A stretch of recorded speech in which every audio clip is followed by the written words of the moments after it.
Good morning. This is Kevin Grant filling in for Angela Walker, and I'm here, like always, with Adrienne Lord. Hello, hello. Good morning on this beautiful Saturday morning. And we are wishing Angela well. She's taken a vacation, getting out of town for a little while, and we are so happy that we can fill in for her. And we are Stage to Sell Design. And you've probably heard us here before on the radio, and we're talking staging, talking real estate, and some other things today too. So, Adrian, how you doing? I'm doing okay. I hope the weather is as nice and warm and feels as good wherever Angela is today as it is here. And you ready for some college football this afternoon? I don't know anybody that likes to spend Saturday afternoons doing Yeah, that. well, yeah, I can fit a little bit of that in today. We got to root for Tennessee today because that's where our boy went to school. So He's still big going to game. school. Yeah, yeah, true. Big game against Alabama, so we'll check that out a little bit. But we got a little work to do in between now and then. Other than helping out Angela on this show, we're gonna head over to our warehouse and do a little work there, just up the road on Phillips Highway, and that's where we keep all our staging stuff.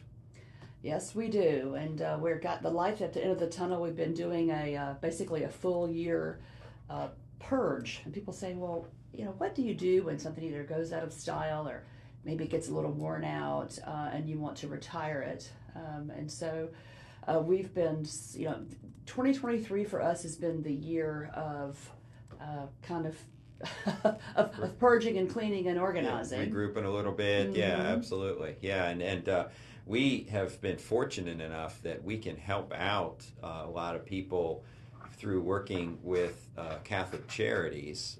Recently, we've dropped off a number of accessory items, some paintings, some rugs, and just recently a lot of furniture, really a whole truckload that helps them get homes set up for Ukrainian refugees, I think is where most of it goes. That's right. So just to kind of put it into perspective, we have a 27-foot um, truck. It's a moving van size. Hmm.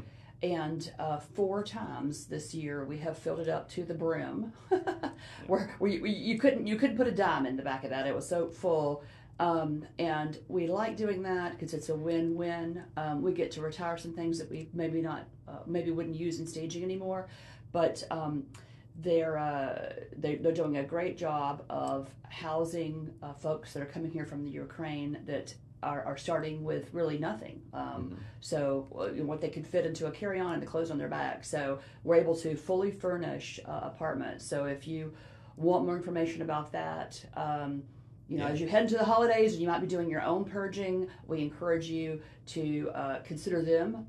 They will always take your household items, furniture, and so forth, or you can contact me, and I'm happy to help even pick up with our truck. Our number is 904-569-6611 if you're interested in making any donations. You want to get that done before the end of the year if you're looking for your tax benefit. Again, this is donations, household donations, and we will pick them up and transport them there. It's 904-569-6611 for that. Absolutely. Thank you. And also, if you want to talk with us today, we are at 222 Talk. That's 222-8255. If you want to call in the next 45 minutes or so and ask us any questions about staging, follow up on anything we're talking about. And Mm-hmm. one more big thing we've got going on this week is we are both very active with the Real Estate Staging Association. If you've listened to us on other times we've filled in, we've talked about that. And this week, on October 25th, we have our next big event.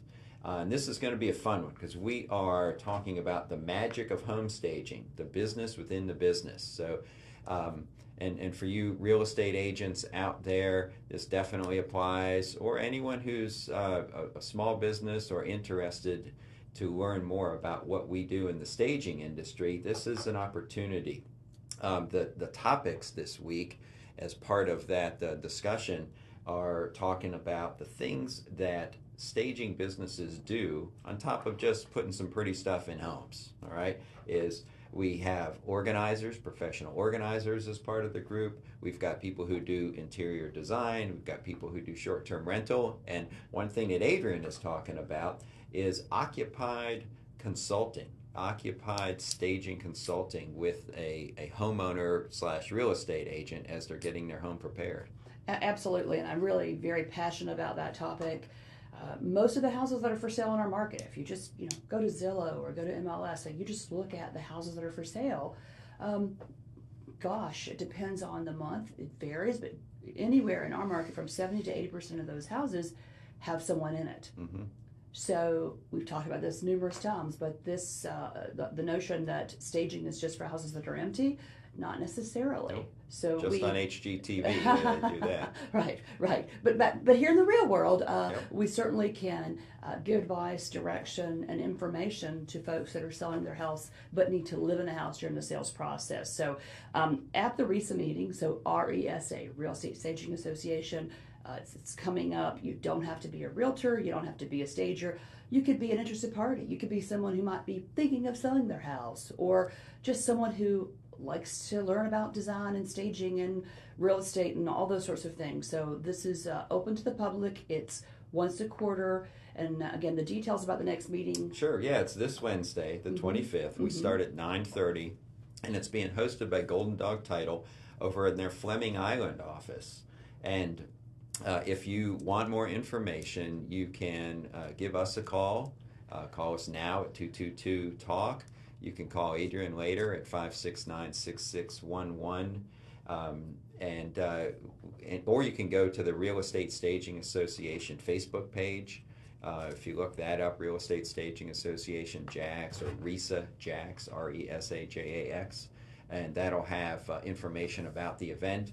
We'll have speakers there, other than Adrienne, who will be talking about organizing and how to add home organizing as part of their business, and how our staging businesses have also morphed into interior design. That's kind of the flip side of the coin of staging. You still use design principles in staging, but the focus is a little bit different. We've talked about that on past shows. And then, of course, short-term rental is big, and there are companies that do that short-term rental business as well. So look for that, October 25th, 9:30 at Golden Dog Title in Fleming Island, if you want to be part of that one. And when we come back, we're going to change gears a little bit. We are going to talk about some stats in the local market, some real estate stats, because we follow these things as home stagers. And we're going to tell a little bit about how staging can impact those things and what is going on with the market. So if you've got some questions, give us a call. We can talk about those. We want to talk about real estate. We want to talk about home staging. Again, I'm Kevin Grant. We've got Adrienne Lord here. We are Stage to Sell Design. Call us at 904-222-TALK, and we will be back in just a few seconds.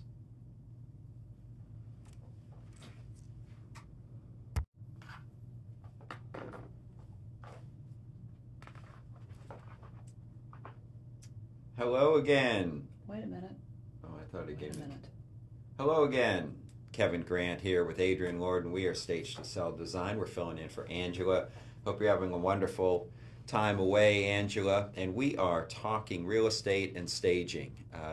Before we left, I mentioned that we'd get into some real estate stats and share some things that are going on more of a local level, because we all watch the news and we hear a lot of doomsayer kind of things about the real estate industry. There's certainly been a correction nationally, but when you're thinking about what's going on with real estate, you really have to bring it down to a local level, and sometimes a very hyper local level, just to give everyone that's listening an idea of what is going on. Looking at some September 2023 stats that the Northeast Florida Association of Realtors and the MLS put out, is days on market is an important number, okay? And the days on market, meaning the number of days it takes as a median, okay, the median number of days on market that it takes to get a home under contract that after it's gone for sale is 39 days, okay? So the median number is 39 days, and that covers the larger Northeast Florida area. That's 9 counties. Obviously, the major counties are Duval, St. Johns, Clay, Nassau, and then some of the other surrounding counties. The median sales price is at $379,582, so just under $380,000, and that is actually up almost 1% from September of 2022. Interesting. So you see all this stuff on the national news about how prices are falling and people were losing money on real estate, whatever it is. You guys have seen the headlines, but in this Northeast Florida area, prices have actually gone up in the last year. Okay, a little bit, but that's a little bit different than you hear nationally. Okay, but it is important to dig into what is going on a county by county basis. So we looked at the three major counties that are right here: Duval, St. Johns, and Clay, and there are some differences in each of these. All right, so looking at Duval County, again, days on market is important because that's something that we pay a lot of attention to as home stagers. We have a big impact on. It's 33 days on market in Duval, so we saw that was a little less than the average. Interesting. But if we contrast that to St. Johns County at 46 days on market, all right, there might be a couple reasons for that. Right. So it is pretty significant. So if you, and again, there's lots of different counties, but the two that we're comparing are St. Johns at 46, Duval at 33. 13 days difference. What are some reasons that, and you're probably thinking, what the heck does this have to do with home staging? Well, gosh, everything. Mm-hmm. Because our business as home stagers, because again, spoiler alert, we're not home decorators. Mm-hmm. We're a tool to sell a house faster. And when you're seeing, and maybe you live in St. Johns, for example, or maybe you live in Duval, and you're seeing that, gosh, that days on market number is ticking up. Slowly but surely it's ticking up. What can I do to make sure that my house that I'm going to sell is going to sell faster? Well, staging is a part of that. But back to your question, Kevin, about my opinions or thoughts on St. John's in particular, and, transparency, full disclosure. I am a longtime St. John's resident, so I follow the St. John's market pretty closely. Is we have more new construction than other areas. Sure. Right. So that gives the consumer more choices. Right. That's so right. If I'm looking at existing homes, but gosh, I've got the shiny object over here of new construction that's giving me more choices. That's a big part of it, I would assume, being a component of that number of St. Johns County. Supply and demand. Right. So if we look at the number of houses inventory today versus a year ago, 2 years ago. There was a time 2 years ago, during the pandemic, that we would see 3,000 houses on the market for the whole area. For the entire area. Correct. Which is a really small amount of inventory. So guess what that supply and demand does, right? More buyers, less houses. What does that do to prices? Yeah, push them up. Right. So we're now leveling off. We're seeing close to, what did you say the active inventory is now? Yeah, well, I mean, if you look at the whole 9-county area, we're at 5,600 single family homes, and that is 24% higher than a year ago. Wow. And if I look back a year and a half ago and 2 years ago, that's probably 50 to 100% higher. And then you look at St. Johns County, and it's 47% higher than a year ago. So to your point, is there are more homes for sale, so you've got more homes to compete against, and with the new construction, those in the MLS do tend to sit there longer because lots of times a home builder will put it on the MLS just as they're starting to build it. I see. Takes 4 months to build, and then maybe it's listed another month or two. So a little bit of that is probably artificial, because then you can advertise that home for sale. So it kind of skews the numbers, perhaps. So it might skew it, but it's still valid because that is a major component of that market. Specifically, is you have a lot of new construction. So one of the key points here is that pay attention to what's going on locally, even down to your subdivision. If you are ready to sell your home, talk with your real estate agent, talk with Angela Walker about what is going on in my market, in my subdivision, on my street. What's going on with the style of home? Do I have a pool? Do I have a preserve? All of those kind of things factor in, but we wanted to give you guys just some things to talk about, some things to think about, in that I don't want to be Chicken Little and say the sky is falling, because I don't think it is. I think that even if you buy a home today, even though the interest rates are up and maybe affording a home is a little more difficult, it's still a good investment long term. And that's what you want to look to think about. You know, the show before this one, the show coming up, investment, it's still a good thing. But specifically, I wanted to segue to some success stories we've had as we talk about days of market. Mm-hmm. Okay, is we have worked with some investors recently. And Adrienne, I wanted to have you tell the story about one investor that had some townhomes that we helped out. Yes, it's an interesting. So this investor is a little different than, say, a flipper who's looking for a short-term gain. This is a long-term investor, really interesting. He bought several years ago, I don't know how many years ago, but probably more than 10 years ago, most of the townhomes on a street in Atlantic Beach. And he had them on the rental market. And, he told me from the very beginning that basically when he called me originally was and he's also the listing agent, so he called and said, these are my retirement. What I get from these is what I'm going to have in my pocket when I move to wherever I'm moving to retire, right? So it was really important to maximize, get as much, squeeze as much as possible. And he said, I do this for a living, and I've put these on the market, and he had 2 units on the market. They both were on the market for over 100 days.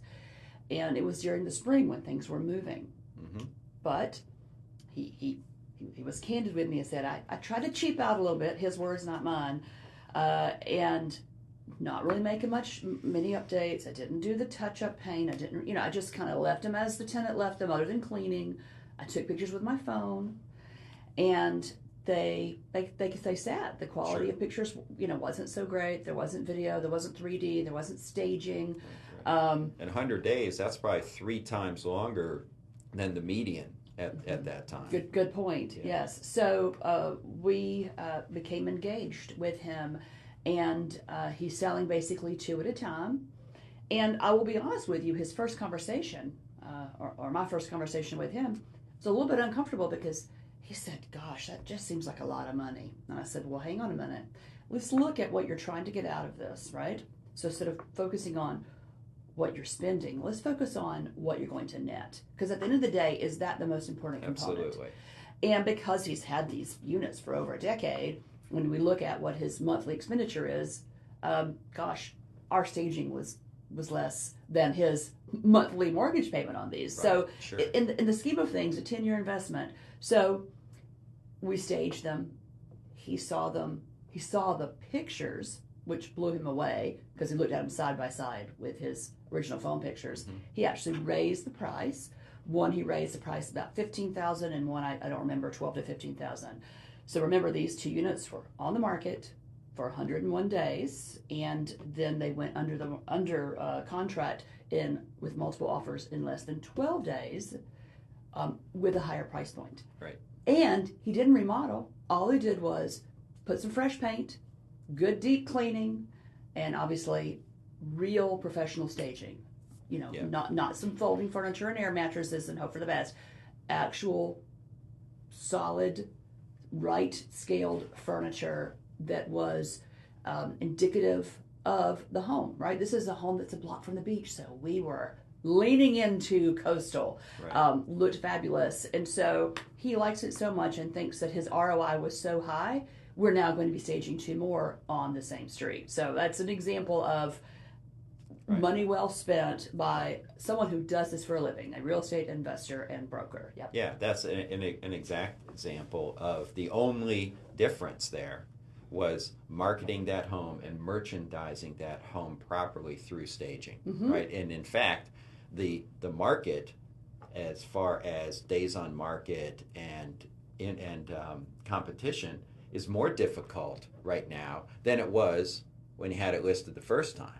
Oh, yeah, right? Because spring was more buyers. Yeah, so it's even a bigger success story. So, we've got more of those to talk about. We'd love to talk with you about that kind of stuff. Call in at 222-8255, or you can give Adrienne a call afterwards at 904-569-6611.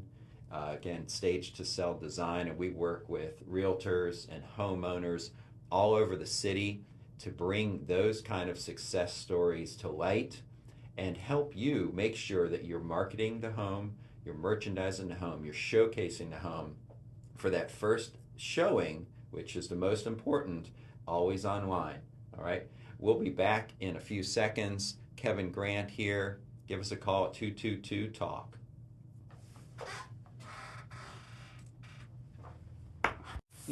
Make a return on their investment. So obviously they're always watching their pennies because everything they spend, goes against the profit column, if you will, the net column. So we're currently actively working with an investor. He's got 2 properties and they are just a few miles from each other. Mm-hmm. And they were pretty much both, fully renovated. Right. You know the drill. New roof, new floor, new just about everything. Not 100%, but probably 90% renovated. So, and again, I don't. I want to be cautious on how I frame and say this, but newsflash: not all investors always have the top, perfect, crisp, quality craftsmanship, right? There might be a few imperfections. Corner cutting. Maybe. Yeah. And I'm not pointing fingers, but it could happen. Right. So when you have a house that's completely empty, you have nothing to distract you. Mm-hmm. You're going to notice, wait, that isn't perfect. That paint line isn't perfect, or that grout line isn't perfect, or whatever. Okay. So while we're not hiding imperfections, we certainly can help distract, right? So when someone comes in, they're looking at the big picture because that's what they're buying. A house is still in good shape even if the grout line isn't perfect. So we want them to notice the house and not every little imperfection. And the space and the use of the space and that the kind function. Of thing. Absolutely. So, so those are 2 homes. Right, 2 homes recently that we came in. And as the investor was making some renovations, we even gave them some thoughts on one of them. On one of them, right? Mm-hmm. On doing X and not Y. Mm-hmm. Maybe it was a color, or maybe it was design choice, or maybe it was how to use a space that could work more effectively than kind of what they were thinking. So we helped them out with that too. Absolutely. So when we got engaged, one was done. So we didn't really have any input on that. But one still had some design decisions. Most of the house was done. It's about 80% done. But by even engaging us kind of, late to the party, so to speak, I was able to advise them on a paint color that was more neutral than they had been doing in the past. They were still kind of in that coastal gray cool thing, which, that ship has sailed. So we gave them some other ideas for paint and finishes. Also, there was a quirky space that we helped them develop into a functional space. There was this weird, deep alcove in a hall. It's like, what do you do with that space? Well, we made it into a little homework desk or charging station. Yeah. And we helped them design that very inexpensively.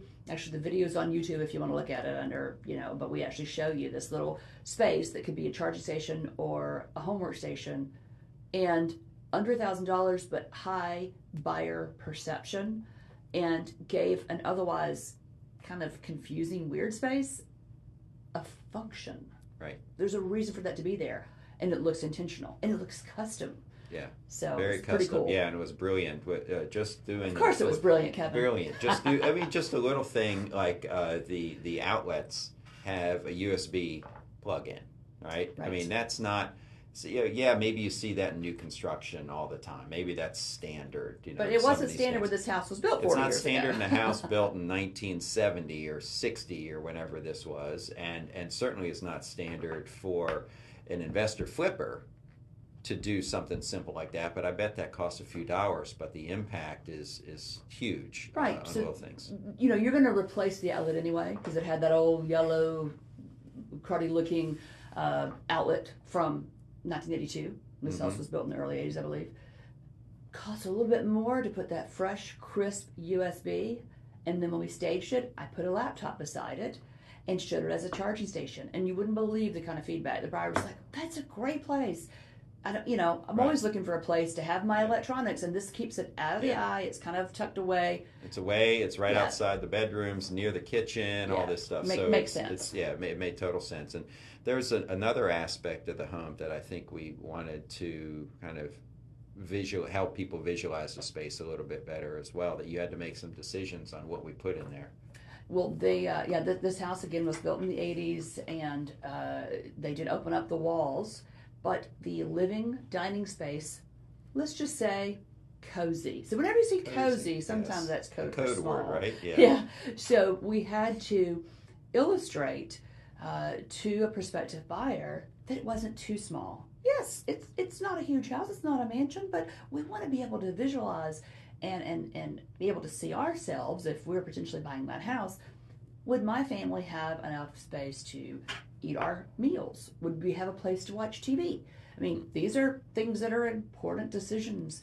And when the house was just empty, I remember talking with the investor, first time I met with him in my life, and he says, this room, I've opened it up because it was a wall there, but the kitchen goes, but by removing all those walls, where the TV would have been is now gone. Mm-hmm. He said, and so I'm really confused on how we're gonna, what do we do with this room? So without giving away the farm, I said, I can show you in this space how we can seat 5 comfortably in a living space, and we can seat 6 comfortably in a dining space, and you don't need to make any construction changes. And he said, sold. Take my money. There you go. That's right. I'm paraphrasing. He said, absolutely. That's what I need to show, because when it's just this empty room, it had 3 different doors, it was kind of an awkward space. By opening it up, which is what consumers want, he didn't think about the downstream effect of, I just removed a wall that would have been used to hang a TV. Yes. Holy cow, what happened? It was important to remove that wall because you created what people want now. Sure. It's an open space where you've got the kitchen that flows to the dining, that flows to the living space, but it also presented that challenge of how do we use this space without blocking walkways, without having too small of a table. So it all worked very well. One other thing that helped significantly in these investor homes is as the realtor got to the point of the appraisal, which is everyone's best friend in real estate transactions these days, is we know that the look of the home had an effect on the appraisal value of one of these homes. That's the feedback we got from the agent on one of these. Absolutely, is that they kept the items in the property, and it actually was an appraisal that didn't go so well. They refuted it. Had a second appraiser come back in. Again, it's still staged. Guess what? It got pushed through. Value. Yes, it worked. So that was another success story that we had. We are Kevin and Adrienne. We're Stage to Sell Design, filling in for Angela on all things real estate. You can reach us at 222-TALK, or if you want to reach us afterwards, we are at 904-569-6611. If you have any questions about staging or occupied consultations. Easy for you to say. Yeah, exactly, obviously. Or if you want to learn a little bit more about this Real Estate Staging Association event we have coming up, give us a call and we'll talk to you in just a minute. Would I necessarily use this color extensively if I'm trying to sell a house? Because that's what this show is about. It isn't about what colors does Adrienne think are pretty, because that's not relevant, or what Kevin thinks, or what the agent thinks, or what the seller thinks. So I've read extensively about this particular color, and who knew that you could spend this much time. And there's a article by Sue Wadden. She's the director of color marketing at Sherwin Williams. She describes Upward as a tranquil and uplifting blue-gray. And then she talks about that they spend a full year researching and gathering inspiration, etc. So who knew that it would take a year to pick a color? But that's their job. And they can't pick, the same kind of color each year. And they do follow designs, and they look at what's trending and what's upcoming. But here's part of the article that I found interesting, and I'm I'm a storyteller more than a reader, but bear with me while I do read you just a few sentences, Kevin. So this is what Sue, again, the director at Sherwin Williams, reads. We're seeing a captivating shift toward warmer colors since 2020, finally signaling a departure from cooler grays that have graced our interiors from, okay, now listen to these years, Kevin, from 2008 to 2019, okay? Yes. 11 flipping years, okay? Enough already with the gray. With the gray, right. Okay, so, and this is sometimes what we have to kind of work with our investors to unlearn, because they have in their mind that it's an investor flip, it's got to have white checker cabinets and agreeable gray walls, and it's like, stop. You can do things for the same amount of money in a different tone that might be more appealing and might stand the test of time a little bit longer, because the cool coastal colors, while they sound great in theory, forget about that for a minute. Put the pause button on that. And those of you who are listening at home, look around at your own house. Look at the furniture. Look at your pillows. Look at maybe the color of your bedspread. Most people actually have more warm colors in their decor. Most wood is warmer undertone, not cool and gray.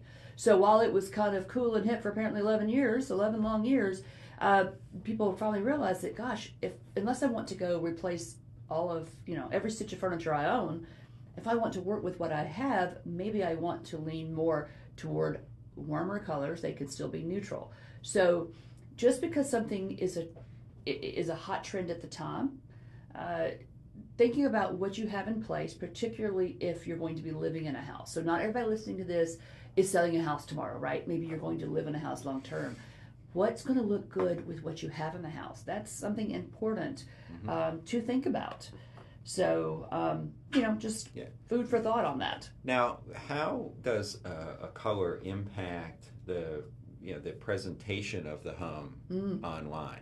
So this color particularly is one that if somebody wanted to paint their house before they sold it, and they wanted to be trendy, using Upward from Sherwin Williams maybe is a trendy way to go. And it looks like a color that I think would be accessible to most people. I don't think anyone's going to be offended by this color. Well, but, I might argue on that a little bit. Exactly. So when I actually look at, and I know that we are not a visual medium, we're on radio, but if you actually go to this article on Sherwin Williams' website, Trending Upward, our 2024 color view, and we look at the pictures of homes, I'm pointing to Kevin like you guys can see it. It reads online. So again, maybe I'm a consumer on Zillow and looking at a house. It reads really baby blue online. I'm getting a total nursery, vibe. Cow jumped over the moon. I mean, nope. I don't. That is not the vibe that I want to sell. Does that mean that if I was designing a house someone's going to live in for a while and they had, this in their palette, probably would be fine. But when you're selling a house, you really have to think not really what is a pretty color or what's the color you like. And here's a term that might be a little bit negative, but hear me out. I want you to think about non-objectionable, okay? What are colors that have the minimum objection factor? Because that is casting the wide net, and that's what you have to think about. So you can still have color in your house, but it doesn't have to be on every wall. Okay, it doesn't have to be that every room is a different color. I actually worked with someone who was building a house, and she wanted every room to be a different color, and I wasn't real excited about that. So I said, look, why don't we start with your kids' bedrooms? Let them have their own personality, but all your main areas, let's do two things that are important. Now, I know you're not going to sell this house maybe anytime soon, but you're going to live in it. You want it to stand the test of time. You don't want to have to repaint every few years. You want to look its biggest. All the same paint in the main areas and all the same flooring. And what does that do, Kevin? When you have contiguous flooring, contiguous neutral, soft paint, neutral backdrop. It reduces objections, and it allows you to see the house and not focus on maybe an emotion that is brought out by particular paints and colors and things. Right, absolutely. So, and also when buyers look at houses and they see a color that maybe doesn't jive with them, when they're thinking they have to repaint a house, the number they have in their head might be a lot higher than reality. Oh, I'm going to have to spend a gazillion dollars Or to repaint weekends this. of work and time and effort. Yeah, sure. So just nip that in the bud. If you already have a non-objectionable neutral color throughout the main areas in particular, people can see past the third, fourth bedroom, but in most of the main areas, then you're not going to have that buyer that's taken off 5 or 10 grand because they're thinking they've got to spend all this money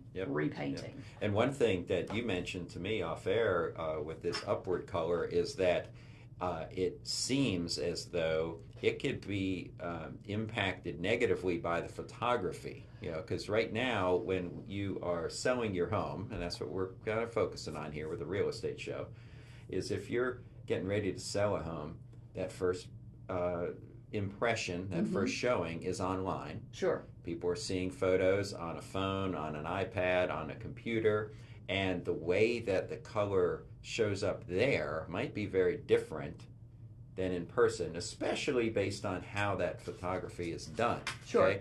So, if you've got a color that is not going to photograph as well, right, something to pay attention to. So that's actually a perfect example. So the color upward, when I looked at it on the chip, and I've spent way too much time on this color, and then I look at the actual picture, a professional picture that's on Sherwin Williams' website. So obviously it was true to color if it's on their website. Yeah. The chip, well, it looks pretty non-objectionable. It looks like a pale, looks like a faded denim jean. I could be on board with that. But when I look at it online, I get the baby blue nursery vibe. So, I might say maybe we just use that in the bathroom or, but not in every single room in the house. Because again, that consumer's looking online. They're clicking through the pictures. What are the money-making pictures? Living, dining, kitchen, primary bedroom. If I look at those and I'm getting the vibe of, oh boy, I got a lot of repainting to do, I might just go to the next house. Remember, a lot more houses on the market now. I don't have to deal with repainting. I'm going to go to the next house on the list. So, we want people to stay on those photos. Yes. We want people to keep going through the entire house yes, and see everything there, which then inspires them to come see the house in person. And you want that experience when they see the house in person to be better than the way they saw it online. So you want those colors to still work. You want the visualization of the space, the quality of the materials that you have in the home to all work very well. And that's why the smart real estate agents and the smart homeowners are bringing people in like Stage to Sell Design to prepare and showcase that home and make sure they're getting the most for it. Okay. So, Adrienne, any last things you wanted to tell the group out here? Well, we really talked quite a bit about a whole bunch of different topics, but just to kind of tie it all back in, we started the conversation about stats, days on market, and making your house look its best, taking into consideration the color. All those things still tie back to days on market. It's not decorating for the pretty sake. It's not decorating because you like the way something looks. It is all in an effort to create that product that is irresistible to a consumer. We want to appeal to as many consumers as possible. So absolutely, and so we hope you've gotten a little bit out of our discussion today, or a lot bit. Yeah, well, at least a nugget enough to kind of inspire you to maybe give us a call at 904-569-6611 and talk more about home staging, the real estate industry, how we can help you out. If you're interested in our